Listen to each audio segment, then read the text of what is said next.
Hello नमस्कार दोस्तों, मैं अविराज बाइट एजुकेशन चैनल पर एक बार फिर से आपका स्वागत करता हूं। आज मैं सुपर फास्ट क्लास में very very most important questions लेकर के आया हूं, जो कि लेक्चर 2 के रूप में होने वाली है। ठीक है, तो आपके नज़दीक आ गए हैं एग्ज़ाम जो भी हैं, तो अच्छे से तैयारी कीजिए, जम के तैयारी कीजिए। कई बच्चे कमेंट कर रहे थे कि सर मार्च के भी क्वेश्चंस लेकर के आइए, तो मैं पहले जिनका एग्ज़ाम पहले पड़ा हुआ है, जैसे कि फरवरी में जिनका एग्ज़ाम है, उनके लिए मैं सेलेक्टेड क्वेश्चंस पहले लेकर के आया हूँ।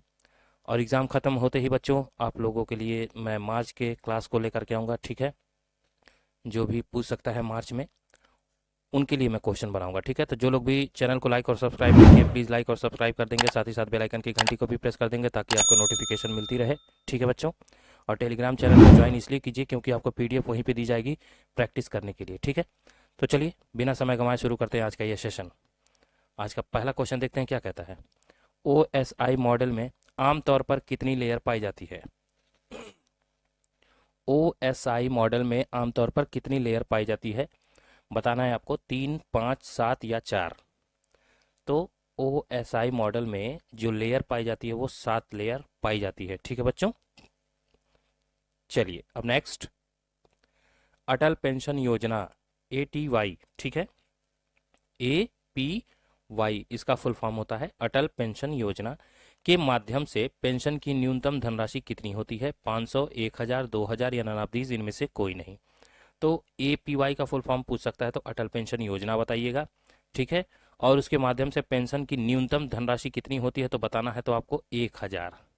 ठीक है, 1000 पेंशन योजना शुरू की थी उन्होंने। चलिए अब नेक्स्ट। MS एक्सेल में फार्मूला से पहले इक्वल टू चिन्ह का प्रयोग नहीं करने पर क्या होगा।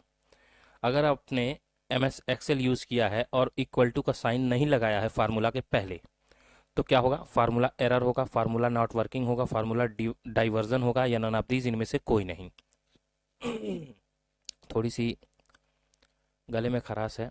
ठीक है, तो बताइए क्या होगा। MS एक्सेल में फार्मूला से पहले अगर इक्वल टू चिन्ह नहीं लगाते हैं तो जो आपका फार्मूला है वो काम नहीं करेगा। ठीक है ना, फार्मूला एरर नहीं बताएगा, इसमें फार्मूला काम नहीं करेगा। चलिए अब नेक्स्ट। काम नहीं करने का मतलब जो चीज़ें आप मल्टीप्लिकेशन कर रहे हैं या डिवाइडेशन कर रहे हैं वो करेगा ही नहीं। अगला है इंस्टेंट मैसेजिंग के लिए किस सर्वर का प्रयोग किया जाता है। इंस्टेंट मैसेजिंग के लिए चैट सर्वर का, क्लाइंट सर्वर का, मेल सर्वर का या नन ऑफ दीज इनमें से कोई नहीं। बहुत ही कंफ्यूजिंग क्वेश्चन है। इंस्टेंट मैसेजिंग के लिए मैंने ऑप्शन भी ऐसे रखे हैं कि सब कंफ्यूज करेंगे आपको, लेकिन आपको पता चलना चाहिए कि इंस्टेंट मैसेजिंग जो होता है वो चैट करने के लिए यूज़ किया जाता है। ठीक है ना, तो चैट सर्वर के माध्यम से किया जाता है। ठीक है, चलिए अब नेक्स्ट। अगला है किस सिंबल का उपयोग फाइल सेव करने के लिए प्रयोग नहीं किया जाता है। बताइए किस सिंबल का उपयोग फाइल को सेव करने के लिए नहीं किया जाता है। फाइल को सेव करना है तो कौन से सिंबल का यूज हम नहीं कर सकते हैं, वो एरर बताएगा। स्टार का यानी इंटू का, एट द रेट का, हैश का या नन ऑफ दिस इनमें से कोई नहीं। तो स्टार का उपयोग हम नहीं करते हैं। ठीक है ना, वो एरर बताएगा जब भी आप फाइल को सेव करेंगे।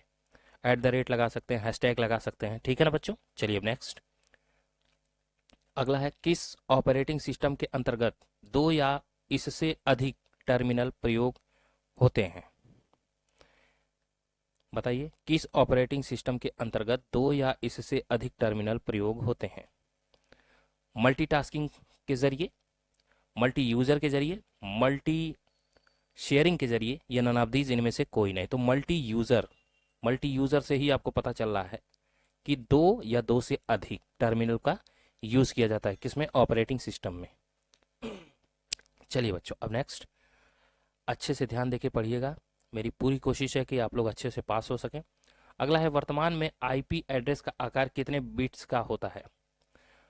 वर्तमान में आईपी एड्रेस का जो साइज होता है वो कितने बिट्स का होता है। 4 बिट, 3 बिट, 6 बिट या फिर नॉन ऑफ दीज इनमें से कोई नहीं।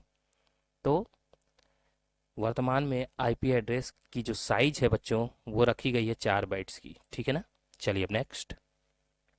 अगला है MS एक्सेल में hash name question mark error का क्या मतलब है।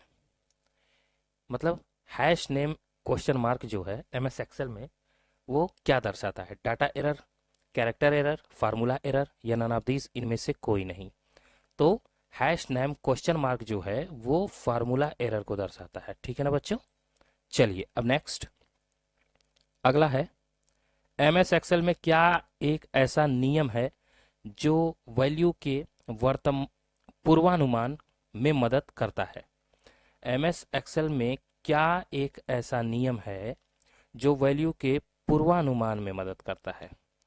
मतलब जो वैल्यू उनको रखनी होती है उसको पहले से ही पुटअप करने की अनुमति दे दे। ठीक है, तो गोल सीक का यूज करते हैं, गो फॉरवर्ड का यूज करते हैं, गो रिप्लेसमेंट का यूज करते हैं, या नन ऑफ दीज इनमें से कोई नहीं। तो गोल सीक का यूज किया जाता है। ठीक है बच्चों, अच्छे से देख लीजिए, याद कर लीजिएगा, आपके एग्जाम में पूछ सकता है।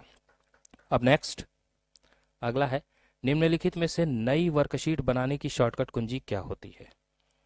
नई वर्कशीट आपको अगर बनानी है तो उसकी शॉर्टकट कुंजी पूछ रहा है क्या होती है। Control plus F1, shift plus alt plus F1, केवल शिफ्ट प्लस F1 या नन ऑफ दीज इनमें से कोई नहीं।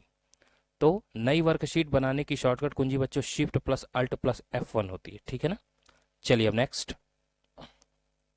अगला है, कंप्यूटर में प्रयुक्त आईपी चिप किस पदार्थ का बना होता है। जो कंप्यूटर में आपका आईसी चिप होता है, आईसी मतलब इंटीग्रेटेड सर्किट, और वो चिप कहलाता है। ठीक है, तो वो किसका बना होता है। सिल्वर का, आयरन का, सिलिकॉन का या नन ऑफ दीज इनमें से कोई नहीं। तो ये सभी बच्चे बता सकते हैं, मैंने बताया है सिलिकॉन का बना होता है। ठीक है ना। चलिए अब नेक्स्ट अगला है, कंप्यूटर साक्षरता दिवस कब मनाया जाता है। Very very most important question है, हर बार पूछा जाता है। कंप्यूटर साक्षरता दिवस कब मनाया जाता है। 2 दिसंबर, 5 सितंबर, 9 नवंबर, 7 दिसंबर। तो कंप्यूटर साक्षरता दिवस बच्चों 2 दिसंबर को मनाया जाता है। ठीक है ना, 2 दिसंबर। जैसे 2 अक्टूबर को गांधी जयंती होता है, उसी तरह से 2 दिसंबर को कंप्यूटर साक्षरता दिवस मनाया जाता है। चलिए अब नेक्स्ट, निम्नलिखित में से किसके द्वारा सूचना के संप्रेषण के लिए नेटवर्क के माध्यम से विभिन्न संचार पत्र लिया जा सकता है। कह रहा है जो सूचना हम लोगों के लिए बनाते हैं वो किस नेटवर्क के माध्यम से अलग अलग जगहों पर भेज सकते हैं अपने पत्र को। टीसीपी के द्वारा, यूडीपी के द्वारा, जीडीपी के द्वारा या नन ऑफ दीज इनमें से कोई नहीं। तो किसके द्वारा भेज सकते हैं बच्चों, तो यूडीपी के द्वारा, यूडीपी। ठीक है ना। चलिए अब नेक्स्ट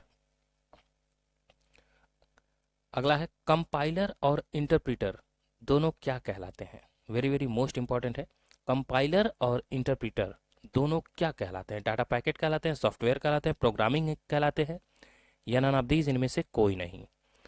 कंपाइलर और इंटरप्रीटर ये दोनों जो है बच्चों वो एक तरह की प्रोग्रामिंग है। ठीक है ना, क्या है, प्रोग्रामिंग। चलिए अब नेक्स्ट अगला है, निम्नलिखित में से सबसे तेज गति से डाटा भेजने वाला केबल कौन सा है। सबसे फास्ट गति से डेटा को भेज सके वो केबल बताना है। कैट 4 होता है, ऑप्टिकल फाइबर होता है, RJ7 होता है, या नन ऑफ दीज इनमें से कोई नहीं। यहाँ पे पी छूट गया है, ऑप्टिकल फाइबर। ठीक है ना, आप लोग देख लीजिएगा, कभी कभी हम लोगों से मिस प्रिंट हो जाता है बच्चों, तो सॉरी उसके लिए। लेकिन हम लोग पूरी कोशिश करते हैं आप लोगों के लिए कि अच्छे अच्छे क्वेश्चंस, बेहतर क्वेश्चंस आप लोगों के समक्ष रखे जाएं। तो सबसे तेज गति से डाटा भेजने वाला जो केबल होता है बच्चों वो ऑप्टिकल फाइबर होता है। ठीक है ना, बाकी कुछ नहीं, केवल और केवल ऑप्टिकल फाइबर ही आपको सबसे तेज गति से क्या करता है, डाटा को भेजने का काम करता है। चलिए अब नेक्स्ट अगला है, मेश टोपोलॉजी 5 कंप्यूटर को आपस में जोड़ने के लिए कितने केबल की आवश्यकता पड़ती है। मेश टोपोलॉजी में कह रहा है 5 कंप्यूटर को आपस में जोड़ना है, तो कितने केबल की जरूरत पड़ जाएगी। 10 केबल, 15 केबल, 20 केबल या 25 केबल। मेश टोपोलॉजी में पूछ रहा है तो 10 केबलों की आवश्यकता पड़ती है 5 कंप्यूटरों को आपस में जोड़ने के लिए। ठीक है बच्चों। चलिए अब नेक्स्ट, एक ईमेल एड्रेस में 2 भाग होते हैं, क्या ये बात सही है कि गलत है, बताइए। एक ईमेल एड्रेस अगर आपको दिया जाए तो पूछ रहा है क्या उसमें 2 भाग होते हैं, तो बिल्कुल होते हैं, है ना। एक यूजर नेम, एक डोमेन नेम, इसलिए ये ट्रू हो जाएगा, है ना, मैंने आपको बता रखा है। चलिए अब नेक्स्ट अगला है, .NET डोमेन नेटवर्क से संबंधित कंपनी तथा सर्विस प्रोवाइडर के लिए उपयोग किया जाता है। कह रहा है .NET डोमेन नेटवर्क जो होता है उससे संबंधित जितनी भी कंपनी है और जो सर्विस प्रोवाइडर मतलब सर्विस प्रोवाइड करने के लिए किया जाता है उपयोग, तो किसका? डॉट नेट डोमेन नेट का नेटवर्क का प्रयोग किया जाता है। तो ये बात सही है कि गलत है? तो ये बिल्कुल सही है, ठीक है ना बच्चों? डॉट नेट डोमेन नेटवर्क का प्रयोग किया जाता है। चलिए अब नेक्स्ट, निम्नलिखित में से कौन सा नेटवर्क डिवाइस एक ब्रिज की तरह काम करता है?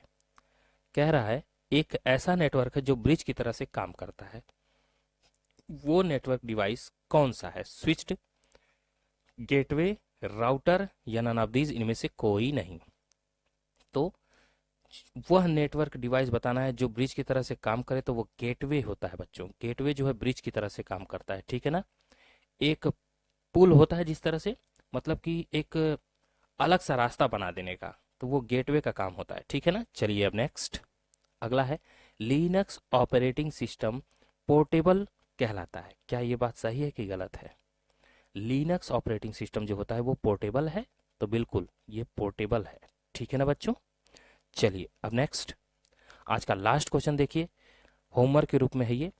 डेबिट कार्ड अनपढ़ व्यक्तियों को अवश्य जारी करना चाहिए, क्या ये बात सही है कि गलत है?